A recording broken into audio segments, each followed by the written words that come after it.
So with 2112's smash success, Rush actually was able to stick it to the people that were trying to tell them how to write an album.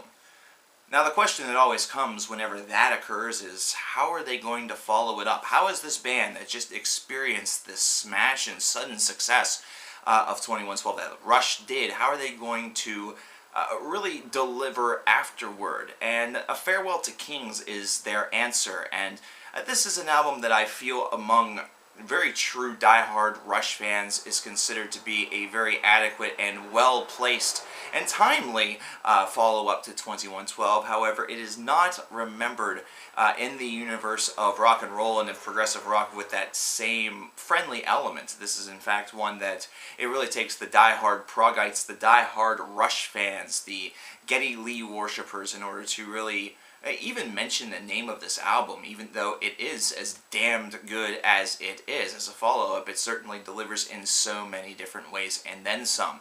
Now, like albums that preceded it, Rush opted to go not with one long song, but instead two of them. And two of them that are not going to eclipse the 20-minute mark as the 2112 saga did, however, instead two that are able to match the 10-minute mark and exceed it a little bit with Xanadu and the beginning of the Cyrus X1 series, which we would see revisited in later albums. But if we're talking in a timeline sense, we have no idea that's coming, so let's forget that statement just occurred.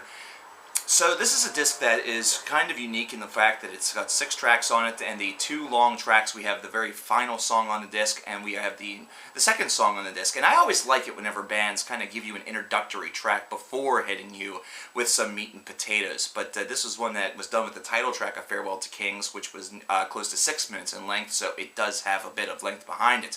I love the fact that these are tracks that have very good pacing to them, these longer songs. I love the fact that Xanadu just has this very spaced out effect that really makes you think of so many different items and articles from the 70s. Think about how the rise of technology is starting to occur, but we wouldn't see as much of that until we reach the 1980s. But you know, really at this time, with the advent of video gaming and with the advent of the potential for computing, this is certainly these ideas and some of these recording technologies that we're hearing and some of these sound blips that we hear is just very unique.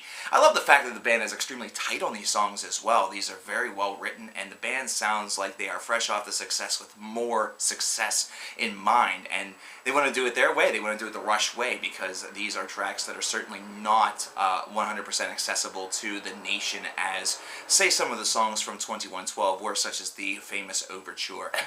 But there is, for all of those who were clamoring for a single off of Farewell to Kings, Closer to the Heart, which is under 3 minutes in length, perfect radio length if you really want to think about it, and just a really, really solid rock song. This is a track that really captures all of the elements of Rush that make them a suitable and not to mention well-deserving member of the classic rock idea. A lot of people like to pinpoint them as progressive rock, which is exactly what they are, but whenever you consider classic rock, a lot of folks will kind of pick and choose who they feel belong in a category because they want to use that term classic as to mean they were popular, huge, and important back whenever they were most notably active, which for Rush, the first notable actions were in the 1970s, of course. So this is definitely a track that I feel makes them well-deserving of the classic rock moniker by itself.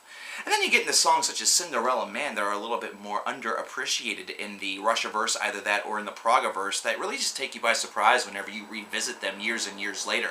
These are solid tracks that have great narratives behind them, and while the lyricism may not always be pitch perfect, it may not always be something that is 100% on key or, well, sometimes it's just flat out there. This is all lyricism, not to mention music, that really suits the songs in which they are placed within.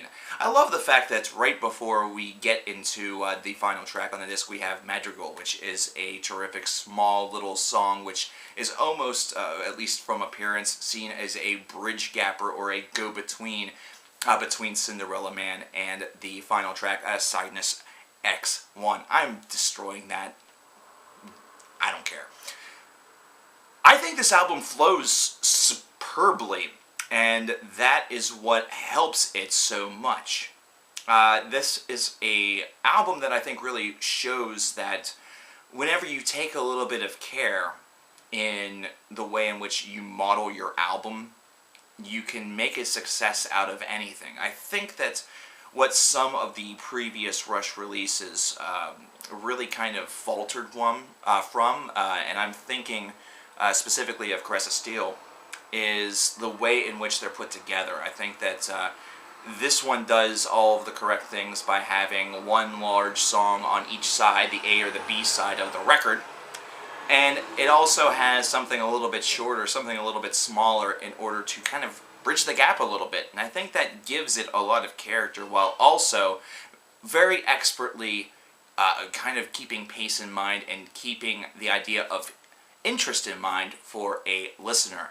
I think all of those things were handled very nicely on A Farewell to Kings, although if you look at side A and side B, you'll note that they were handled in two completely different ways, but both ways work just fine. Farewell to Kings is one of those great 1970s prog albums that I feel gets a lot of appreciation from those who were able to experience them and understand the characteristics of them.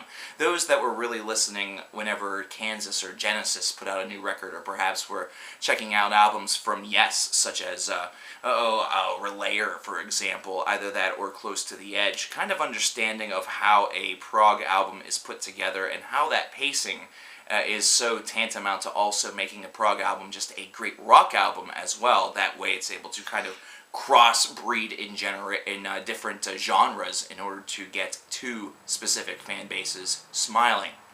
And I think A Farewell to Kings executes that pretty well, but it's still an album that largely is not muttered in the same breath as others, such as the aforementioned 2112, either that or albums such as Moving Pictures that would follow it. What did you guys think of A Farewell to Kings? If you guys are Rush fans or just fans of this music in general, what is your impression of A Farewell to Kings? We have to move on, though.